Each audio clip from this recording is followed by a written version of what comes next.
Hi friend, welcome to the Quiet Connections podcast. Do you feel anxious and not good enough in social situations? Feel like you're weird, broken or don't fit in? You are not alone. Join Hayley and Stacey on a journey to quiet confidence, picking up key insights to help you feel more calm and confident, so you can finally speak up, join in and feel like you belong too.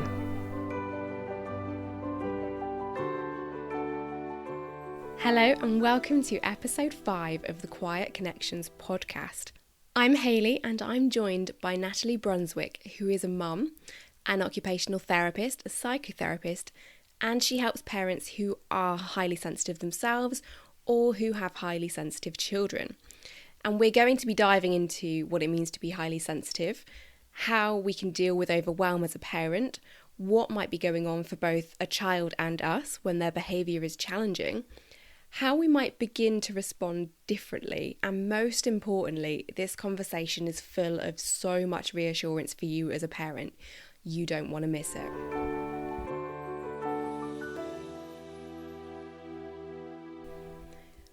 Welcome, Natalie. It's so good to have you here. Thank you so much. Could you begin by sharing a little bit of your story, please? So, I'm a mom. We can start with that. I'm a mom to a almost 2.5-year-old. And we had a really unexpectedly rocky entryway into parenthood and parenting and motherhood and all of that. And at the time, so I'm a therapist. I work as a psychotherapist, and I'm also trained as an occupational therapist. So I bring both of those lenses to my work with parents, which is really nice. I like being able to pull on both. And yet I had never heard of this term, highly sensitive baby or highly sensitive child or highly sensitive person.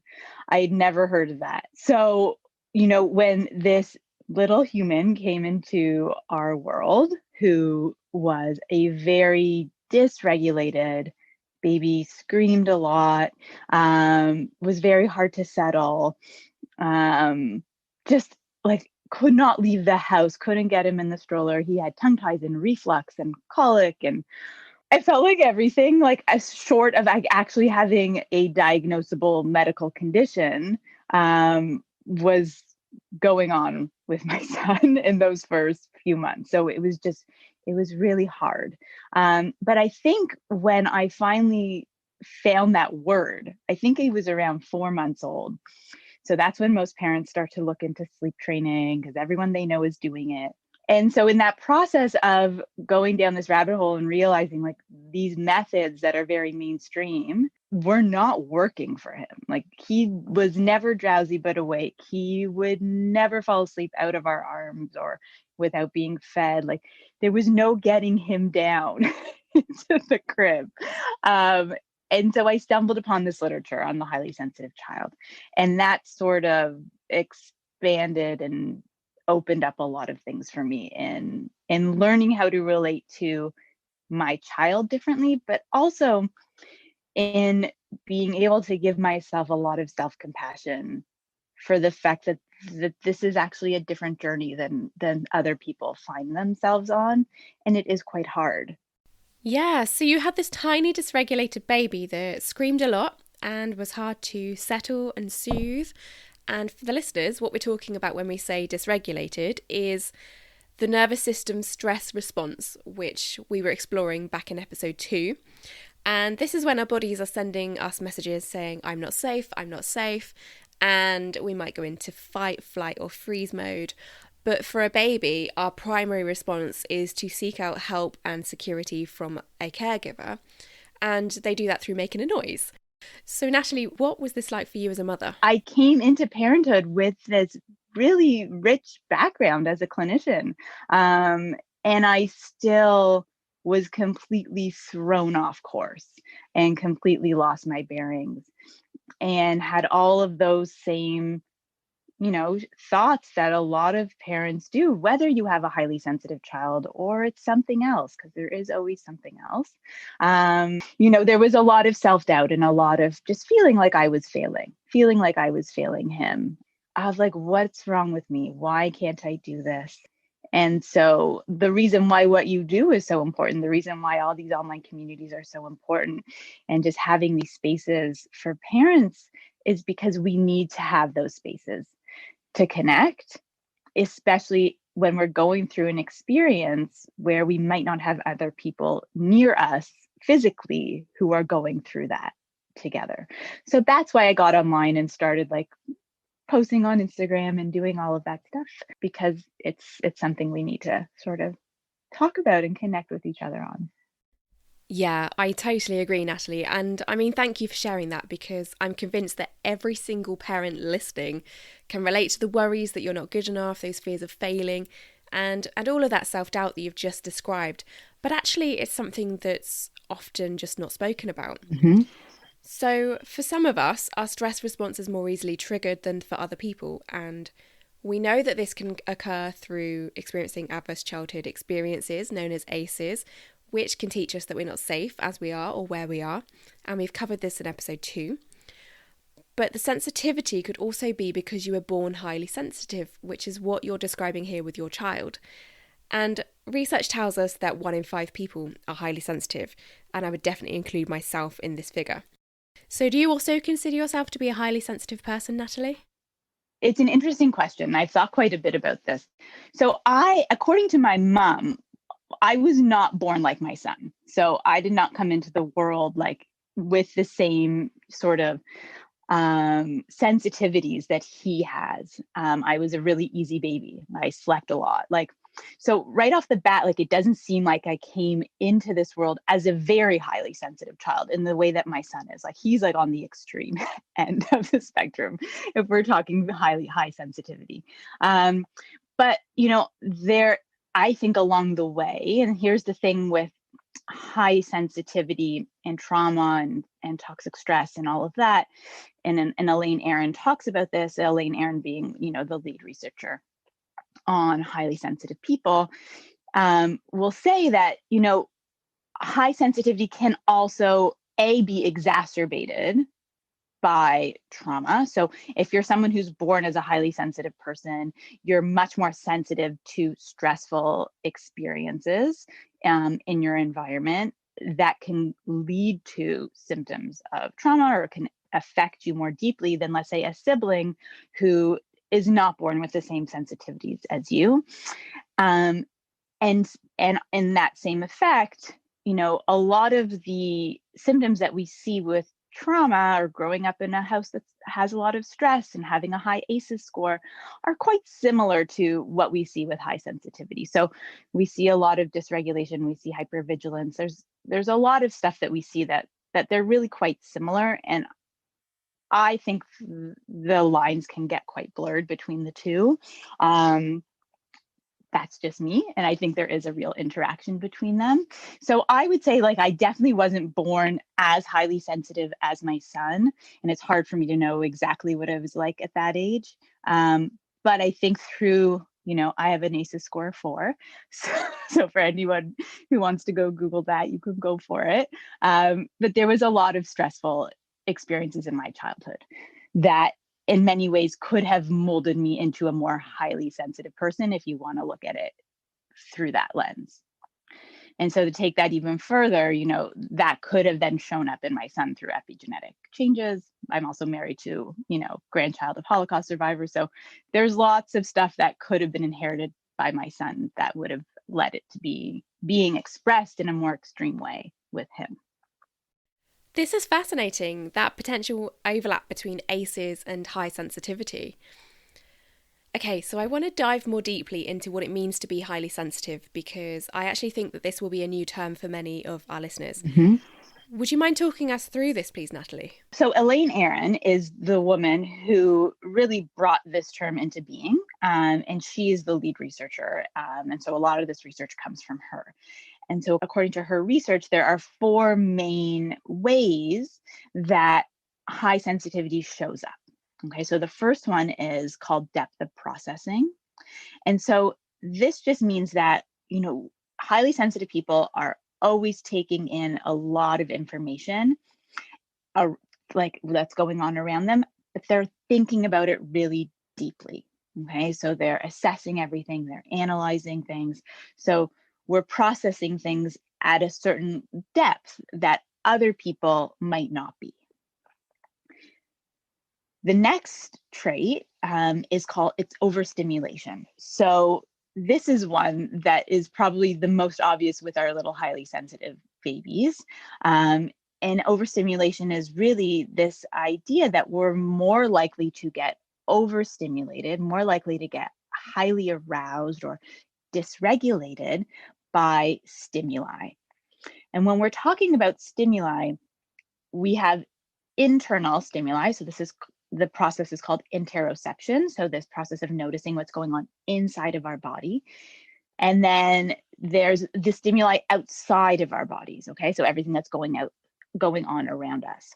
So highly sensitive people and highly sensitive kids are much more attuned and much more sensitive to all of these messages that are coming at them.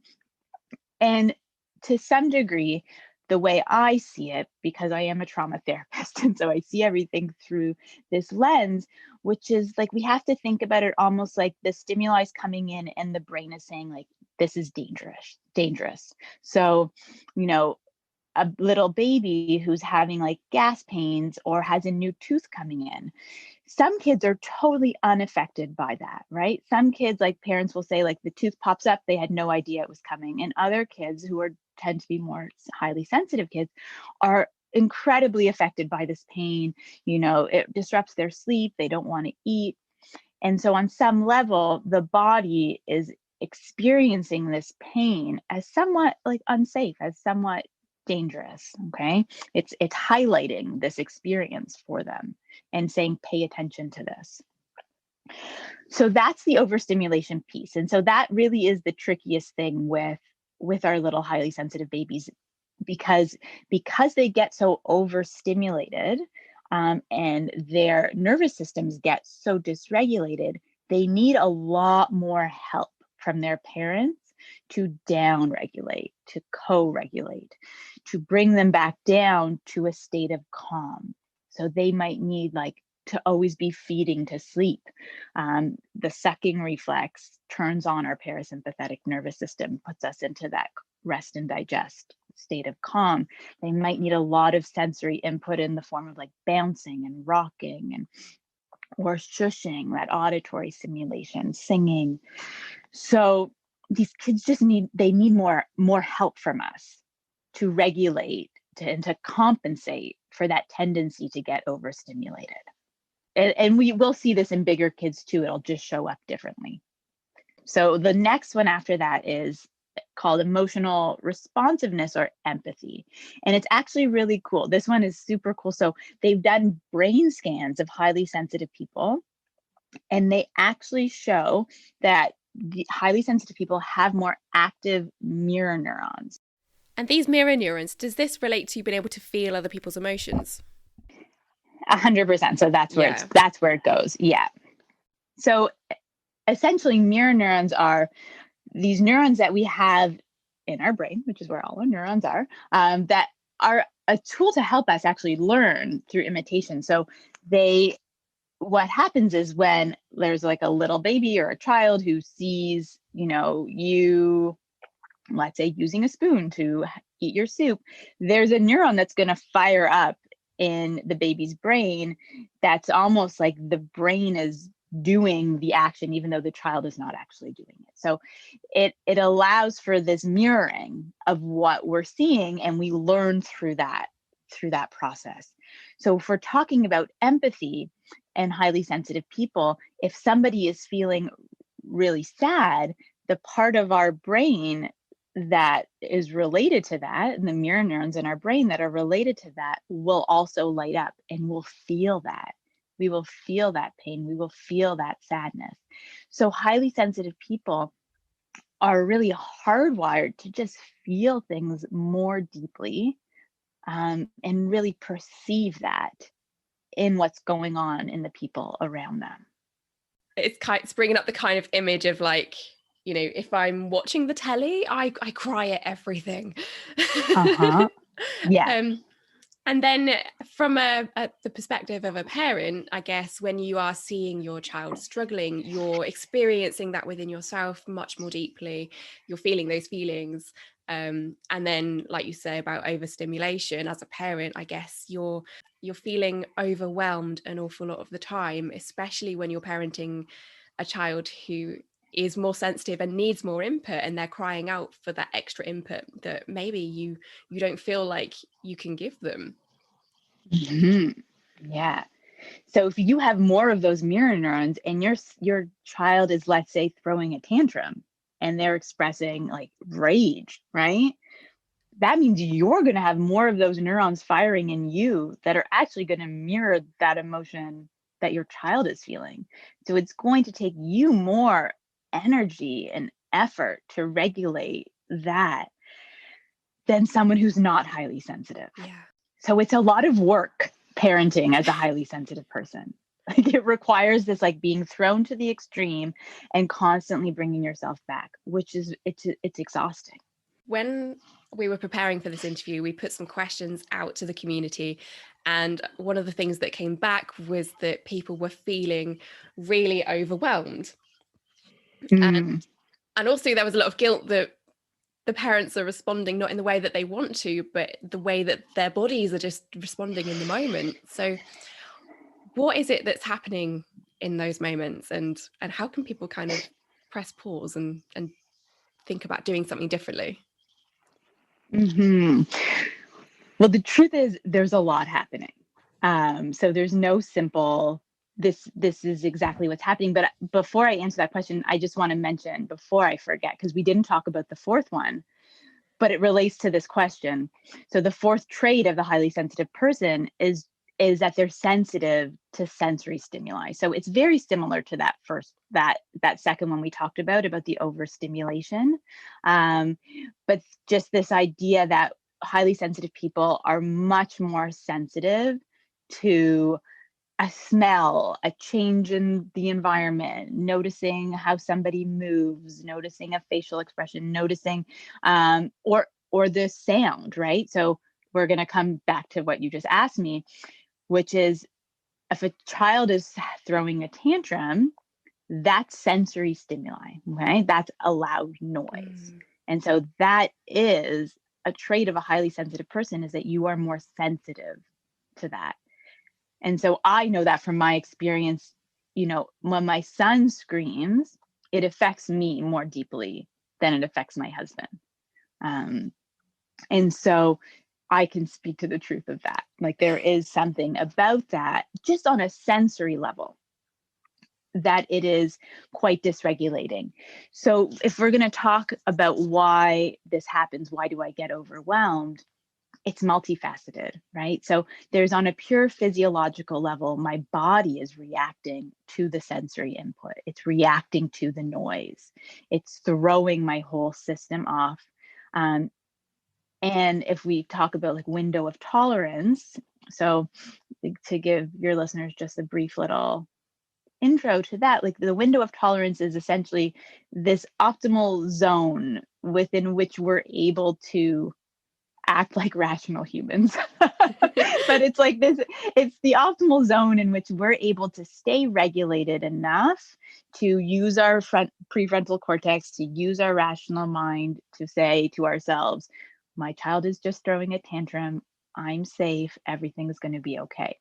The problem is, if we're a highly sensitive person, then just the noise can be enough to throw us out of our window of tolerance, so that our rational brain can no longer reason with us and tell us that we're safe. And so what can happen is we will start to perceive our child as an actual like safety threat. Like we'll feel like we're in danger. We'll go into fight or flight. And our body will start to just escalate and escalate. And to throw that into the mix, if you've had a history of trauma, if you've had a history of any childhood emotional neglect or abuse, if you grew up in a home where there was a lot of screaming, right? If you had a parent who was who yelled a lot, the sound of your child screaming can trigger the same response in you that you would have felt when you were a child. Yeah. And one of the things that I've read about is that as a parent, we kind of respond not to the child in the moment, but to our past experiences. Is that kind of right?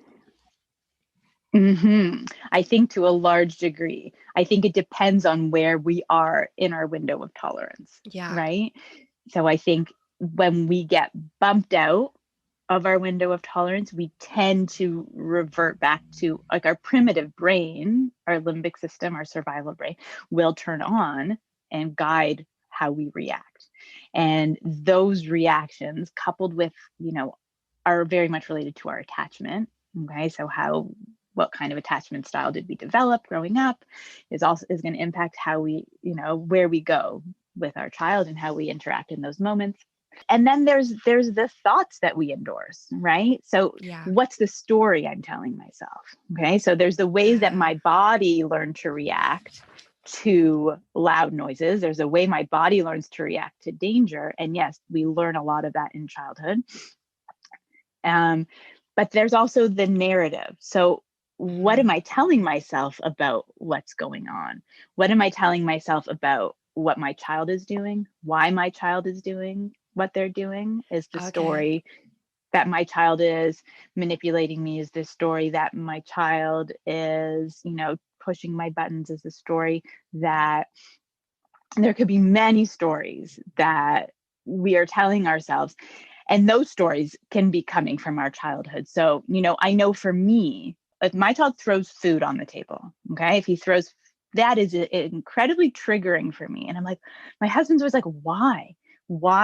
Like, it's just food on the floor. Like, what is it about that? And like, my mom used to freak out if we spilled, right? So I can directly link that back to that experience. And the story I was given is that you don't throw food on the floor. It's bad to do that.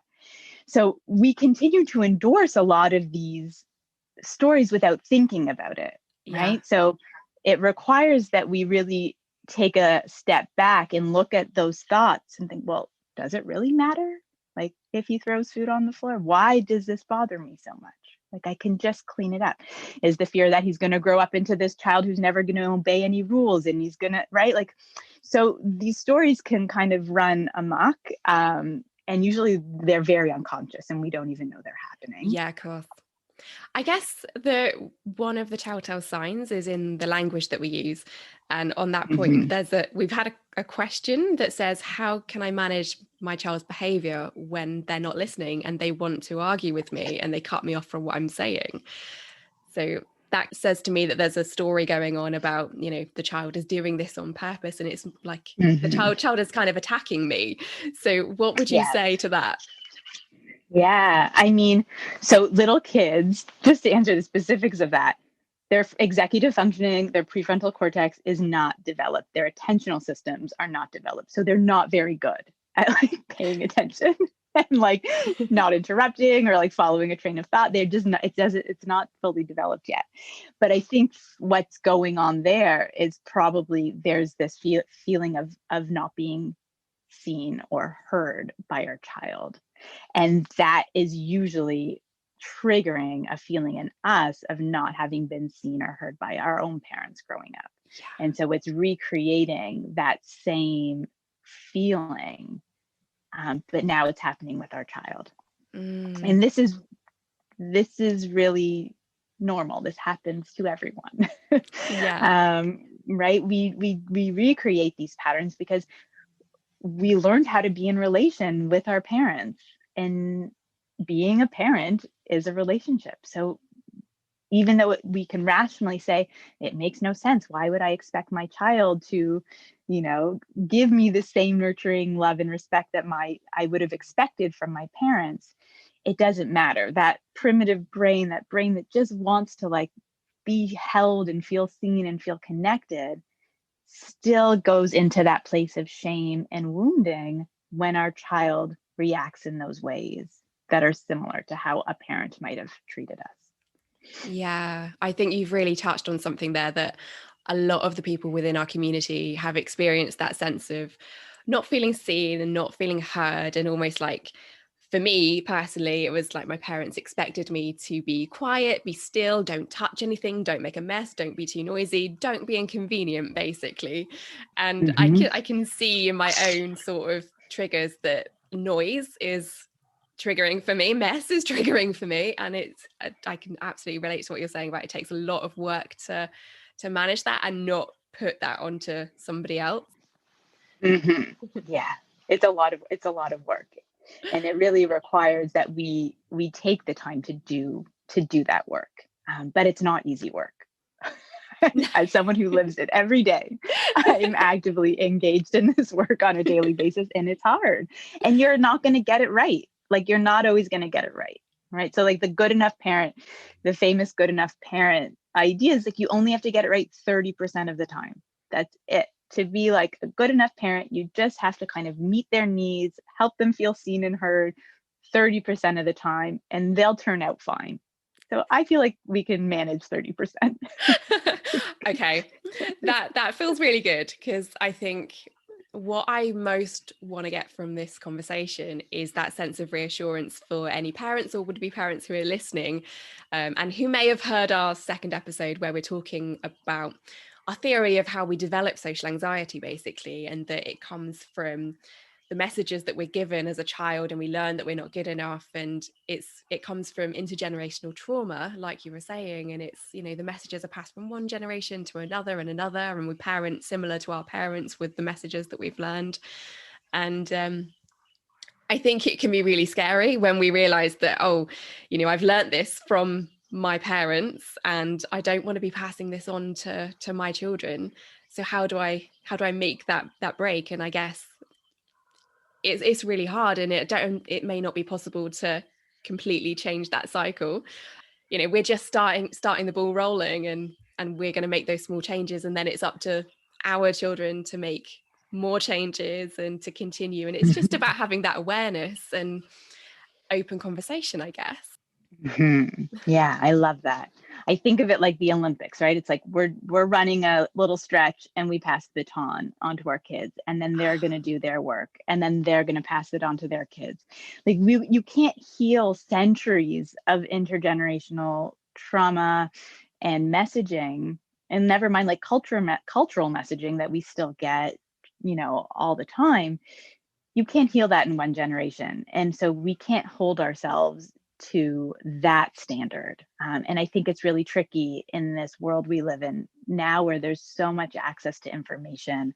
And so there are so many opportunities for parents to just feel so much shame around their parenting and feel like they're just not doing it good enough. They're just not getting it right. And I think we have to allow ourselves the grace of like, it's not on me to get this all right, to do it perfectly. It's impossible. Like, it is just impossible. You are going to react in ways that your parents reacted, because that is how our brains work. Our biggest, you know, the biggest developmental growth period for our brains is between 0 and 3. And then as we continue through childhood, they continue. But these patterns are laid down pretty like tightly. And I'm a therapist, so obviously I believe we can change these patterns. This is what I do with my clients all day long.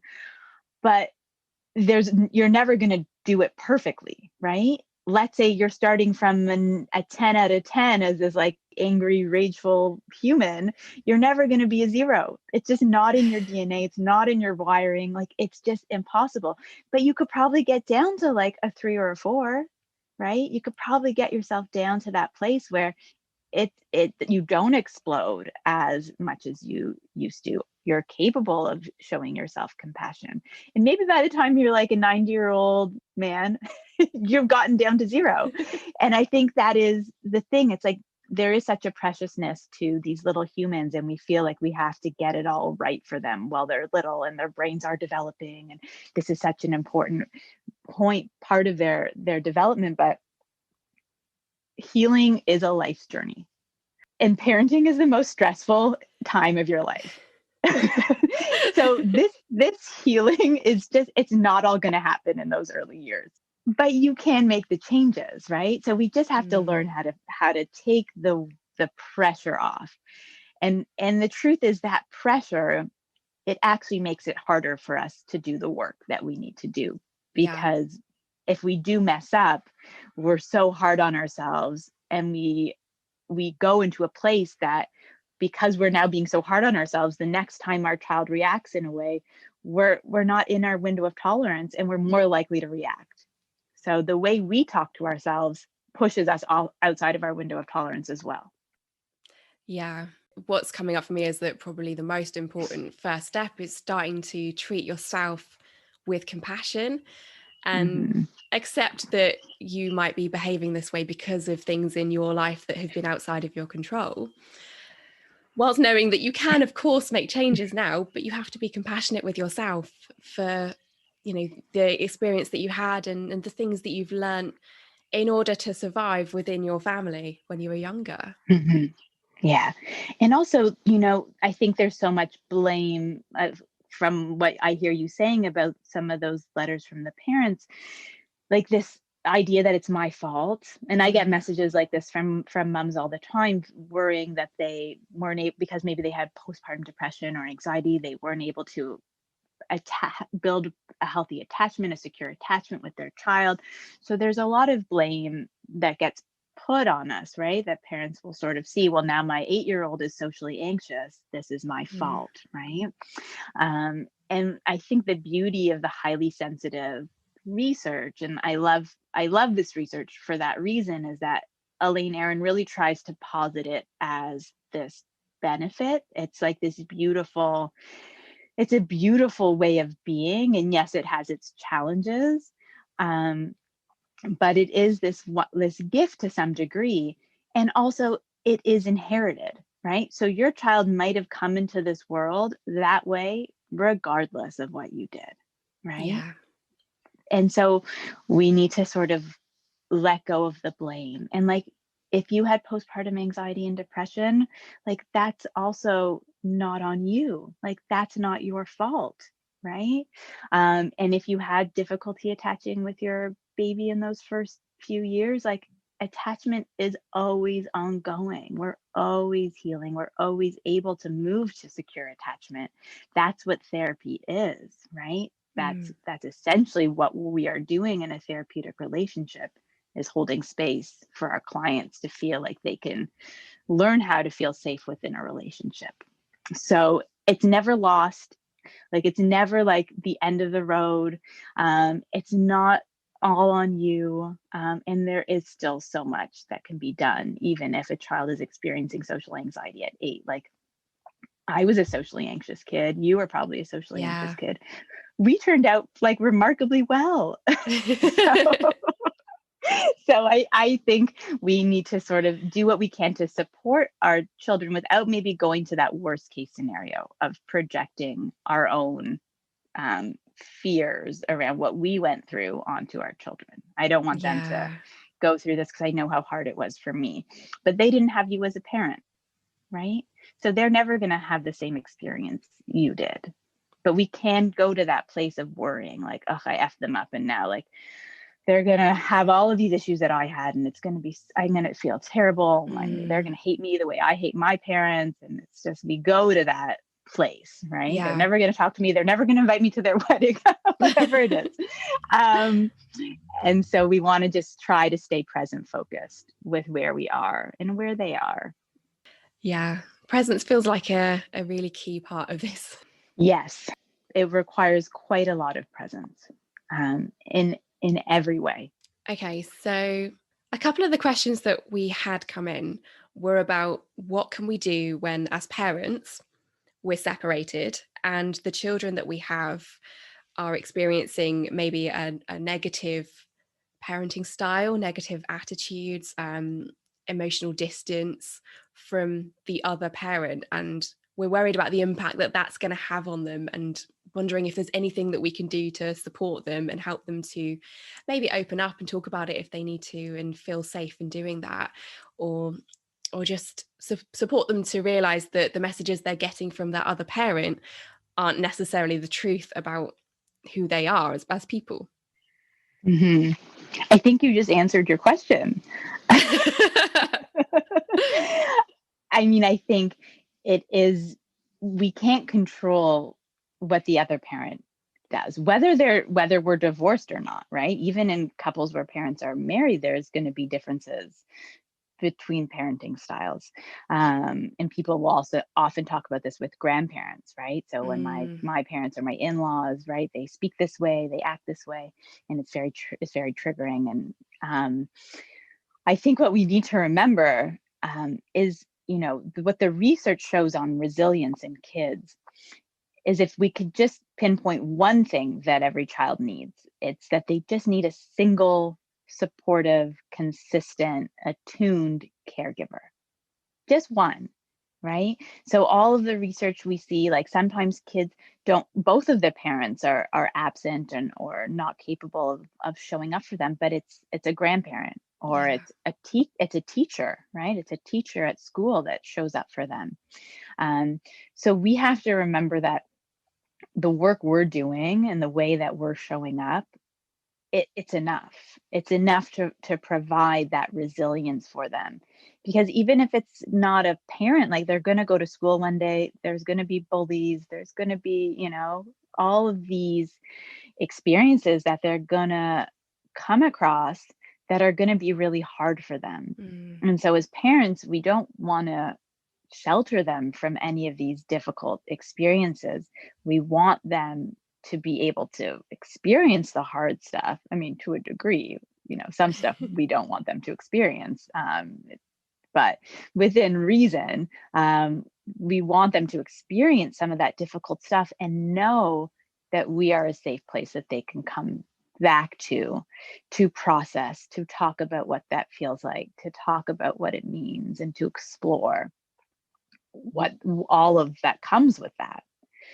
So I think there is, I've heard that question just from my community in the past. There's a lot of fear that, people don't act the way that they're supposed to. And especially to come back to our conversation about, like, there's just so much information out there, right? So you see all these parenting accounts that say, like, say this, not that. I hate those posts. I find those posts to be very shaming for parents. And I know those posts mean well, but I feel like parents see those and they think, like, oh crap, I said that. Now that must mean I'm doing a bad job.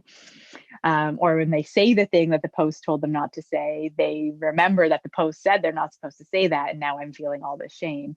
That's a whole other conversation. But we do get a lot of messages around all the ways we're not supposed to talk to children, right? If you're in that community, in that world, and if you're a highly sensitive person, you probably are reading a lot of parenting stuff, because we just tend to do that. So we have to remind ourselves that, like, it just matters that we show up for them, that we show up 30% of the time for them, but that we are there. And it's okay if the rest of the world isn't showing up in that same way. It can be enough to just have just the one. Yeah. And when you have that one person that you feel that you can talk to, then you don't actually necessarily become traumatized from the experiences that you go through. There's a huge buffering effect. There's a difference between trauma and PTSD, right? Or trauma symptoms. And so two people can experience a trauma and they both won't end up with either like PTSD or complex PTSD symptoms. And so there are a lot of factors that are going to play into what leads to that outcome. But having that secure base, having that safe space that you can go to, and it's really about having that container. It's about knowing that in the world there is someone somewhere who really is able to allow you to feel seen, to allow you to feel heard, and to allow you to just feel validated and valued as a person. Like, I'm good enough as I am. Yeah. This is reminding me of, I think, some of the work of Brené Brown, where she talks about how things can get in the way of us creating that container for people and being that safe space, because we're kind of conditioned to, like, go to, I need to fix this for you, I need to make everything better. And as parents, there might be a tendency to try and keep your children in a bubble so they don't get hurt and they don't have to experience all these horrible experiences that we go through throughout life. And the worry is that when we jump straight to fixing and we're not sitting with and hearing those experiences, then we're almost invalidating that child's experience or saying that it's not okay to feel and it's not okay to express this. And then we can grow up believing like we just have to contain it all and we have to fix things and not actually talk about it. Yeah. So I mean, that opens up we could do a whole other podcast on that topic. But I think, if we're talking about resiliency, I can't remember the exact name, but it's the Harvard Early Childhood Research something or other. They're a big research institute, and they released these four factors that lead to resiliency, and one of those is the first one we talked about, having that single secure base that we can go back to, that we can rely on. And a second one is the ability to self-regulate, which is essentially what you're talking about. What we're doing when we are allowing our child to sit with their emotion. Okay, so we're first sitting with them in that emotion. We're co-regulating. We are staying regulated so that they can learn to stay regulated too. And we're naming the emotion for them, right? So we're saying, are you feeling really sad right now? Are you feeling angry? Like, that must be really tough. What we're doing is we're teaching the prefrontal cortex, which is what allows us to self-regulate, to have a language with which to talk to our limbic system, which is the part of our brain that goes on when we're throwing a tantrum or we're going into fight or flight, or when we essentially go out of our window of tolerance. And by giving our children that language, they learn to self-soothe. So what self-soothing starts as this co-regulation. I'm holding you, I'm rocking you, I'm shushing you, whatever that looks like. And by giving our children language and emotional language to name the experience, we're actually teaching ourselves to say, it's okay. I'm just feeling angry right now. It's just anger, but I'm safe. Without that language, we forget that we're safe. We really do feel like something bad is going to happen. And by giving ourselves the tool of talking about the emotion and feeling like we can really experience the emotion without it being the end of the world, we learn that one, emotions are safe, and two, that we have this way of regulating just by acknowledging the emotion. Yeah, that feels helpful. So you say that there are 4 elements of resilience in children. So what are the other 2? So the third one, it's self-efficacy and locus of control, which really means that, do I feel like I have the ability to exert control on my environment? So we know with trauma can disrupt our locus of control. So if I never learn that I can have any agency over my experience, then I lose confidence in my ability to regulate my emotions, to handle having difficult emotions, to handle interpersonal relationships. I can develop an external locus of control, which says that the world is a bad place and nothing good is ever going to happen. No matter what I do, I can't change anything. Yeah. Right.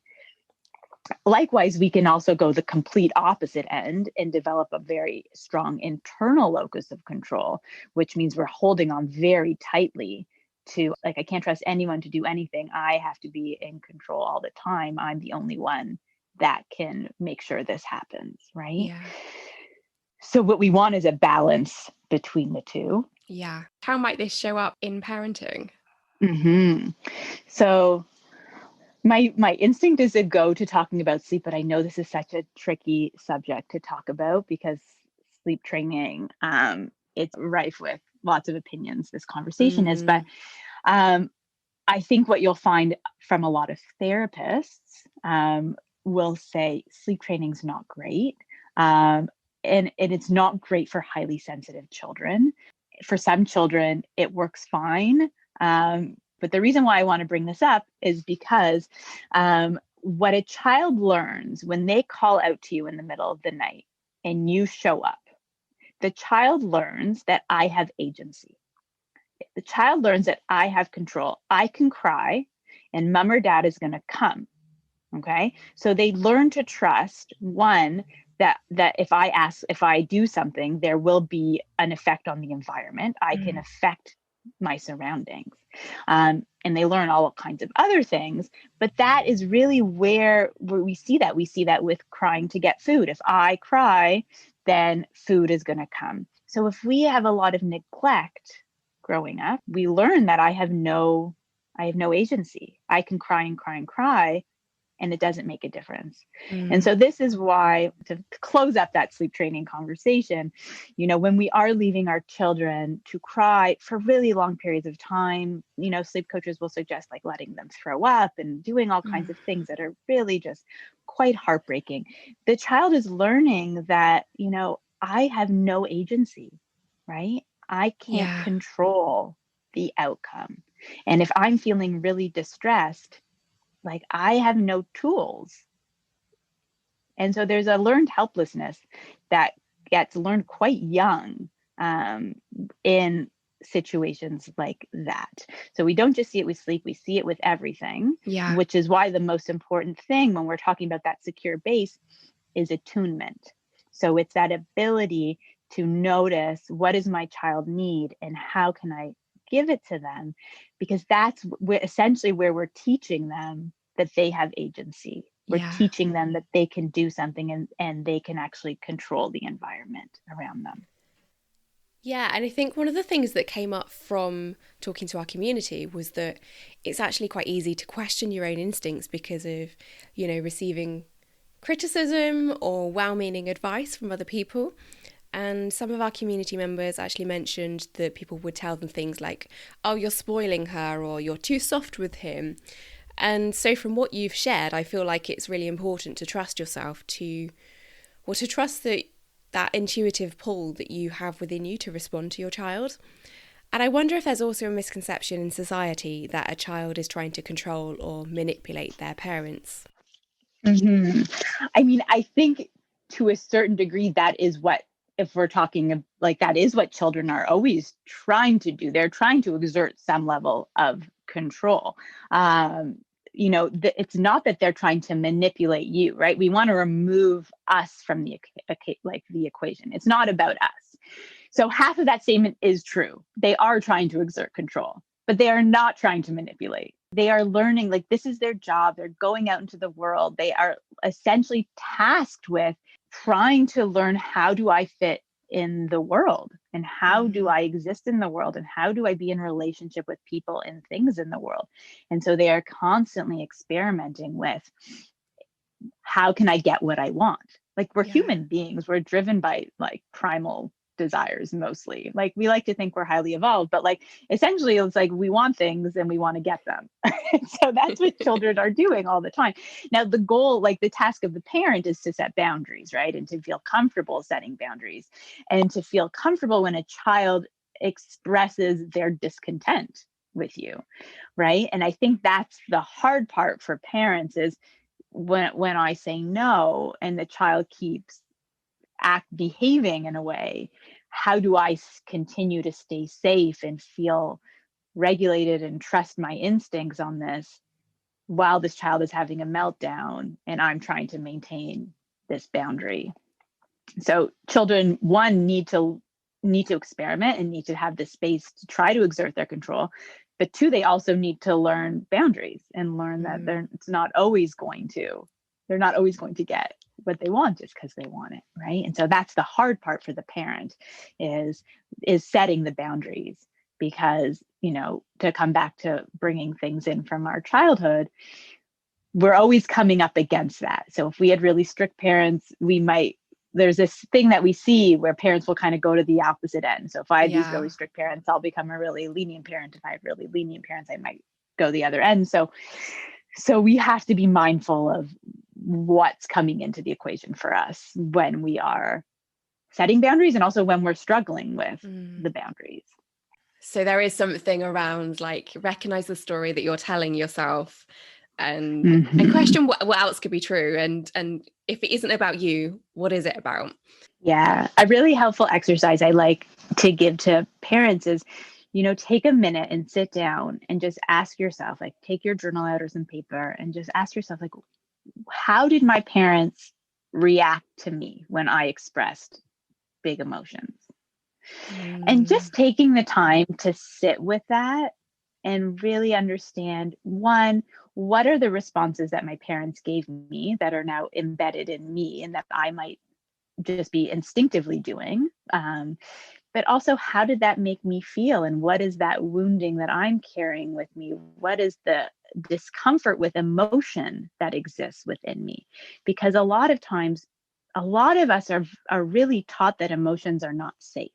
Yeah.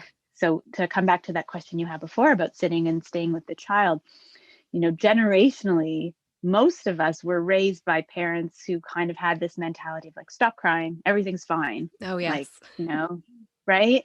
And so we learn that emotions are not pleasant or good or socially acceptable. But also, if we're someone who has a history of trauma on a more extreme end, we also learn that to feel emotions is really not safe. It's not a safe place for us to be. So to be feeling that, it just can be very dysregulated and it can really feel unsafe. So a lot of us have very complicated relationships with emotions. And so when our child is having these big emotions, there's a lot going on inside us when that emotion is coming up that's causing us to just be very uncomfortable with the emotional experience we're having. And so we just want them to stop, right? It's like, just I want you to stop. I need it to stop because I need to feel better. Yeah. I don't feel safe right now. We don't know that's consciously going on, but that is a big part of what's going on. And in those situations, our gut reaction can be to try to control the environment around us and the children within the environment. And we may go to this place of like, sit down, be quiet, stop causing me this pain.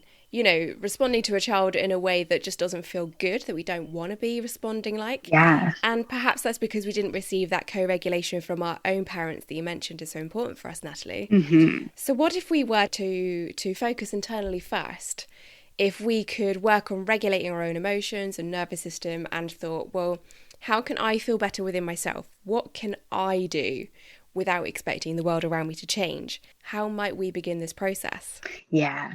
And so the trick is really to learn everything is one, awareness, and two, change, right? Or new habits. And so the first step is really becoming aware of my triggers. What is showing up for me? Why is this showing up? What is the narrative? So cognitively, what are the thoughts I'm having? What's the story I'm telling myself?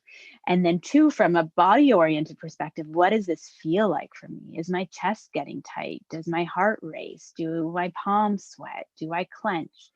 So just starting to bring this awareness to my experience. What is happening to me when my child is having a difficult moment?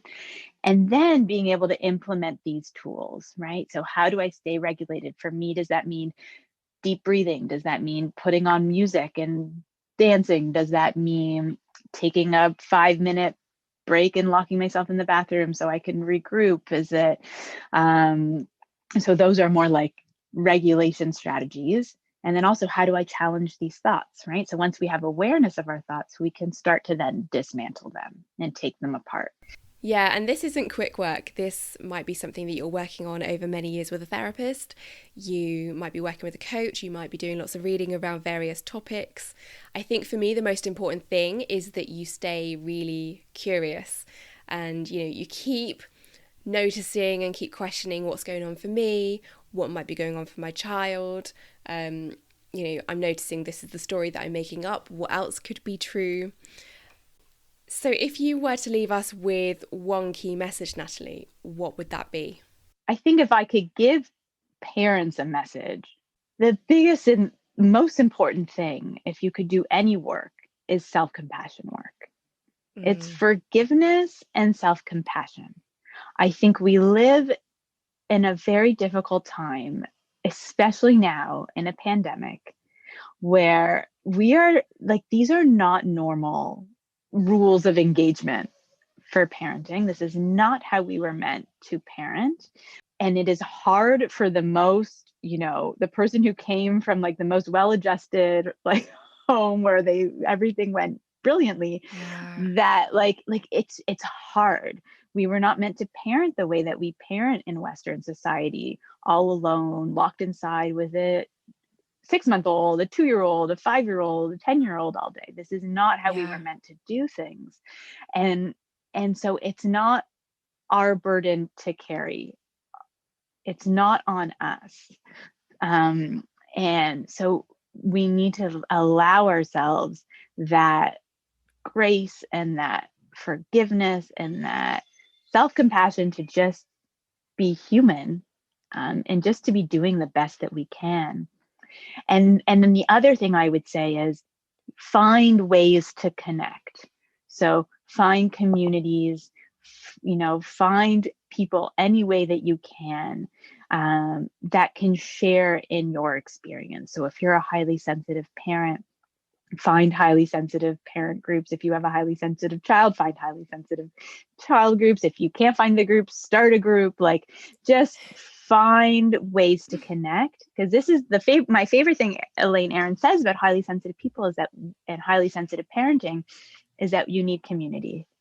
Because it is a very difficult parenting experience. I can say from my own experience, like with parenting my very highly sensitive child, that it can feel very isolating.